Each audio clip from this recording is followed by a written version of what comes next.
Hello बच्चों, मैं हूं प्रेम और वासुदेव एजुकेशन में एक बार फिर से आपका स्वागत है। हाजिर हूं बच्चों आपके सामने फिर से कक्षा 10 की एक वीडियो लेकर। जैसा कि आपको स्क्रीन पर दिख रहा होगा, क्लास 10th यूनिट फर्स्ट रसायन विज्ञान, और यूनिट का नाम है बच्चों रासायनिक अभिक्रिया एवं समीकरण। इस यूनिट की हम 2 वीडियो पहले ही चैनल पर अपलोड कर चुके हैं। ये तीसरा वीडियो रहने वाला है इस यूनिट का। अगर अब तक आपने वो वीडियो नहीं देखे हैं तो पहले जाइए और उन दोनों वीडियो को अच्छे से देखिए बच्चों।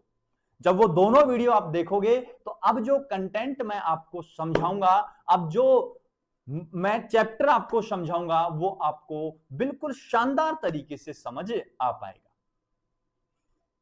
साथ ही साथ अगर आप वीडियो देखने जा ही रहे हैं तो क्यों ना चैनल को सब्सक्राइब कर लिया जाए, क्योंकि जब भी सर नया वीडियो डालेंगे तो कोई भी वीडियो आपसे मिस नहीं हो। और साथ ही साथ आपको कमेंट सेक्शन में अपना नाम भी लिख देना है ताकि अगले वीडियो में हम आपका नाम ले सकें। अगर बात करूं पिछले वीडियो की, तो पिछले वीडियो में कमेंट किया हमारे वीडियो पर मोहित मीणा ने, खुशी सैनी ने। बहुत बहुत धन्यवाद आप दोनों का। साथ ही साथ आप दोनों चैनल पे जो वीडियो हैं उनको ज्यादा से ज्यादा लोगों को शेयर कीजिए। तो चलते हैं बच्चों, लेकिन चलने से पहले सर रुकिए रुकिए रुकिए रुकिए, स्टॉप स्टॉप स्टॉप, क्योंकि सर वासुदेव सुविचार तो अब तक आया ही नहीं है। तो चलिए बच्चों, सबसे पहले तो ये कि हमारे हाथ में आज कोई कलम नहीं है, क्योंकि आज हम कलम छुपा के लाए हैं। ये लीजिए। तो चलते हैं नेक्स्ट वासुदेव सुविचार पे। और आज का वासुदेव सुविचार कुछ इस प्रकार है कि खुद को अब ये समझाना है, खुद को अब ये समझाना है, जीतकर अब घर जाना है। जो मुकाम सोचा बाबा ने, जो मुकाम सोचा बाबा ने, अब वो मुकाम हासिल करना है। यही आज का क्या है, वासुदेव सुविचार है। क्लियर है बच्चों? अब चलते हैं अपने टॉपिक पर, और उस टॉपिक की या उस मुद्दे की अपन बात करने वाले हैं। और जहां शब्द आता है मुद्दा, और उस मुद्दे के लिए हम आगे बच्चों आपके साथ एक नए चैनल को लेकर। चैनल का नाम है वासुदेव प्लस। वासुदेव तो रहेगा बेटा, इसको हम नहीं हटा सकते हैं, क्योंकि वासुदेव सर्वम इति, वासुदेव ही सब कुछ है। ये बात हम आज कह रहे हैं। हम रहे ना रहे आने वाले 5-10 साल में कोई पता नहीं, लेकिन ये नाम एक समय आएगा जब ये ब्रांड बन जाएगा। एक समय आएगा जब सब लोगों को वासुदेव की जरूरत पड़ेगी। वो समय अब ज्यादा दूर नहीं है। ये बात आज मैं कह रहा हूं, लेकिन आने वाले 5 या 10 सालों में ये बात सब कहेंगे। याद रखना मेरी इस बात को। और उस दिन इस वीडियो की एक छोटी सी क्लिप बनाकर चला देना, ताकि लगे कि सर ने सही प्रेडिक्शन की थी। अगर आपको भी जानना है daily news, educational news, political मुद्दे, मोटिवेशन, जीवन में क्या चल रहा है, सब पहलुओं पर हम इस चैनल में बात करने वाले हैं, जिसका नाम है वासुदेव प्लस। जल्दी से इसको सर्च कीजिए। सर्च नहीं करते हो तो लिंक डिस्क्रिप्शन में दिया गया है, वहां से जाइए, लिंक को क्लिक करिए और चैनल को सब्सक्राइब कीजिए। बहुत ही जल्द इस चैनल पर बहुत सारे मुद्दों की वीडियो आने वाली है, और वो मुद्दे भी आपके लिए हैं बेटा।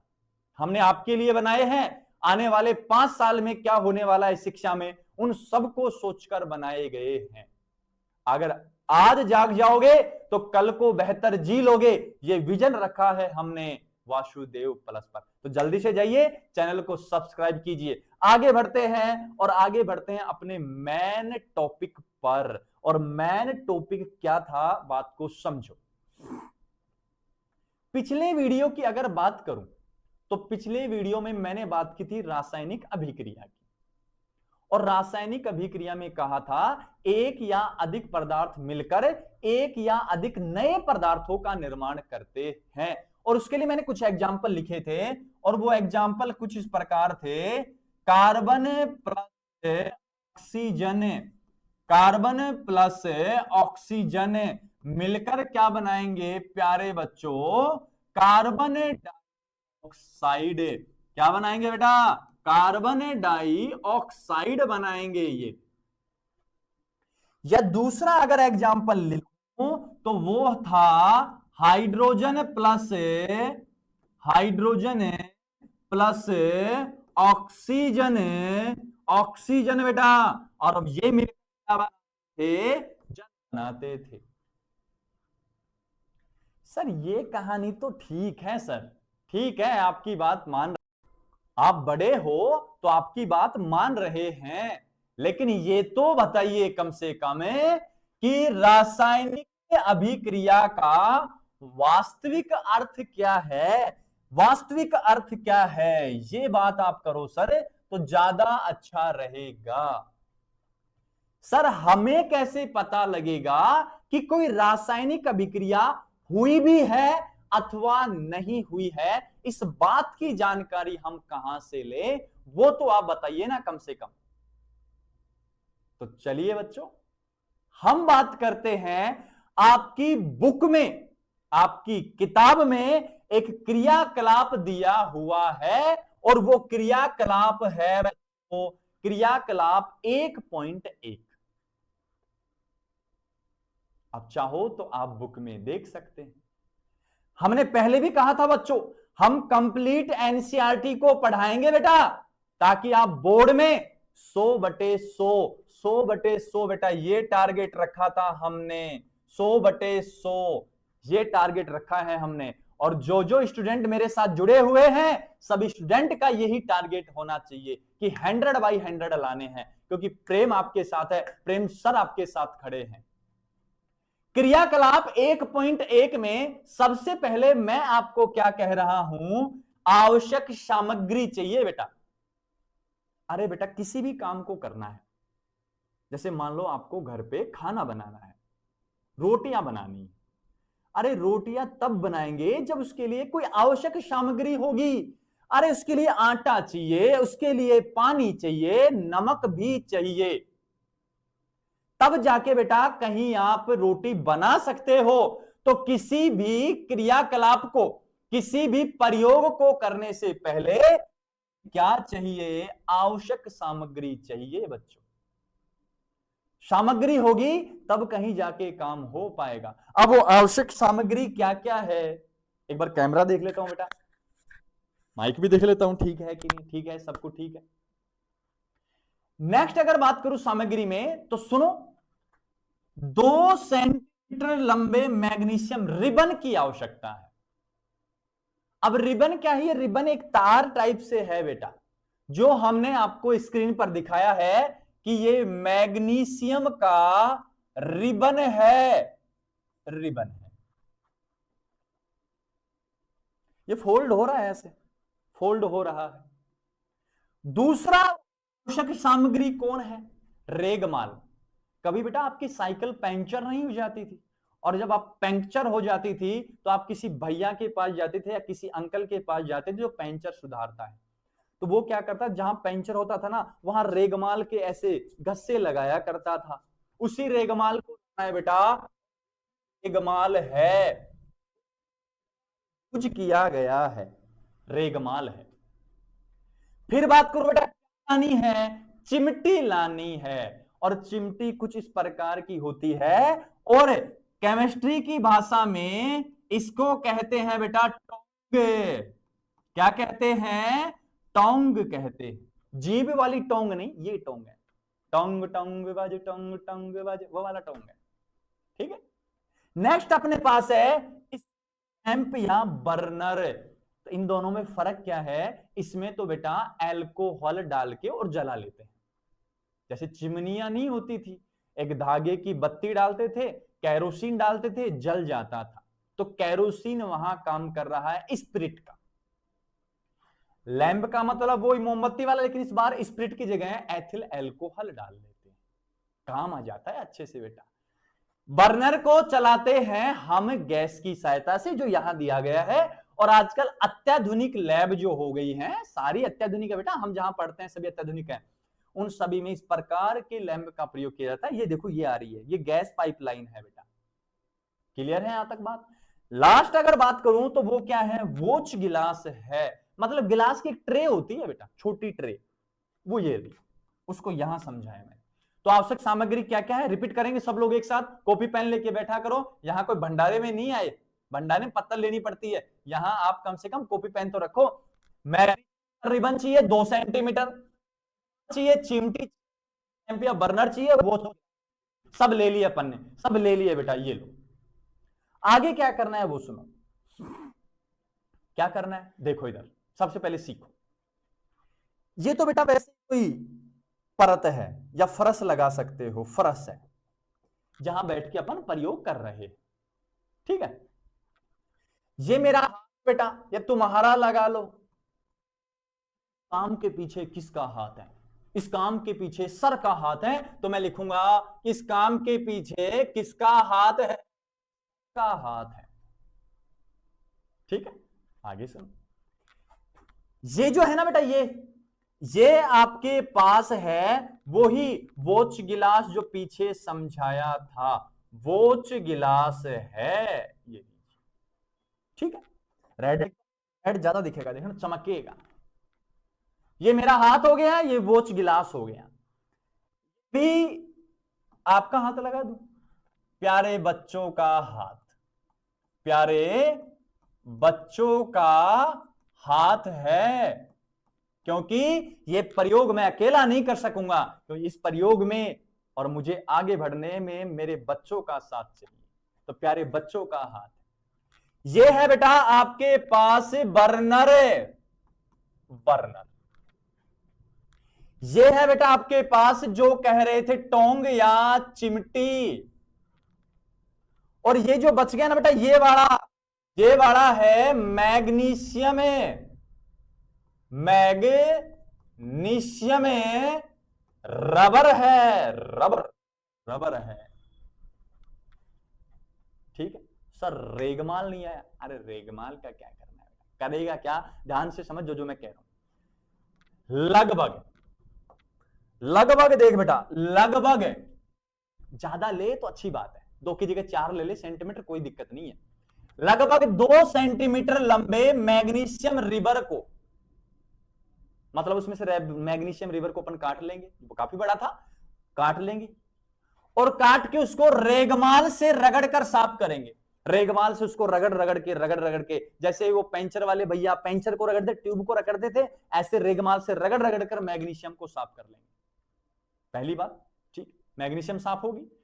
अब मैग्नीशियम को इसे चिमटी की सहायता से, ये रहा मैग्नीशियम बेटा, इसको पकड़ लिया किसकी सहायता से, चिमटी की सहायता से पकड़ करे स्पिरिट लैंप इसका दहन करते हैं। और दहन का मतलब एक और होता है जलाते हैं। मतलब चिमटी ली, चिमटी पे मैग्नीशियम लिया, मैग्नीशियम को लेकर बर्नर के ऊपर कर दिया, जला रहे हैं उसको, ठीक है।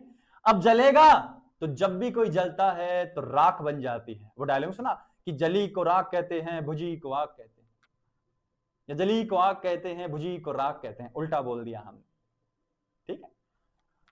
इससे बनी राख को कहां इकट्ठा कर लेंगे, इस वाच गिलास में। और आप देख भी रहे होगे, देख रहे हैं आप सर, हम आपको देख रहे हैं, मुझे क्या देख रहा है बेटा, मैं क्या कोई शाहरुख खान हूं। कौन इकट्ठे हो गए यहां, ये मैग्नीशियम जल के और इस वोच गिलास में इकट्ठा हो रहा है।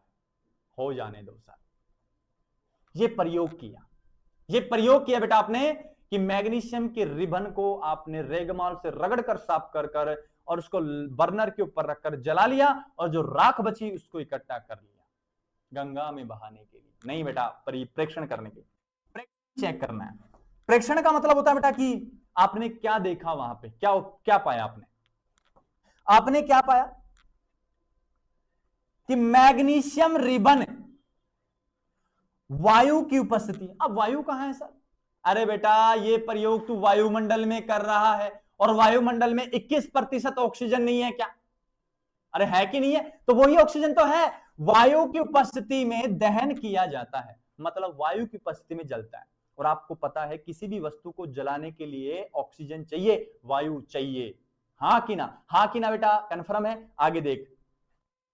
तो चमकदार सफेद लोह के साथ रिबन दहन होता है एवं सफेद चूर्ण बनता है। इसको देख, सफेद सफेद चूर्ण नीचे आ रहा है बेटा ये। और कैसी लो बनती है? चमकदार सफेद लो बनती है, सफेद कलर की एक लो नहीं होती जो लो निकलती है, मोमबत्ती की लो। तो क्या हुआ? वायु की उपस्थिति में जला तो चमकदार सफेद लो के साथ रिबन जलता है और सफेद चूर्ण बनता है। और इस सफेद चूर्ण को कहां इकट्ठा कर लिया? वोच गिलास में इकट्ठा कर लिया। ठीक है सर, मान गए सर आपकी बात को। आगे देख तो, अब निष्कर्ष क्या निकला है? उपरोक्त चूर्ण, जो चूर्ण आपने डिश में इकट्ठा किया है उसकी बात चल रही है। उपरोक्त चूर्ण मैग्नीशियम ऑक्साइड, ये किसका है? मैग्नीशियम ऑक्साइड का है। और यह तब सकता है, यह तभी बन सकता है जब वायु में उपस्थित ऑक्सीजन एवं मैग्नीशियम के बीच अभिक्रिया हो। मतलब मैग्नीशियम तो आपने लिया है, वायुमंडल की ऑक्सीजन है, दोनों मिलकर क्या? हाँ कि ना? इसका नाम है मैग्नीशियम, मैग्नीशियम ऑक्साइड नाम है, ऑक्साइड नाम है।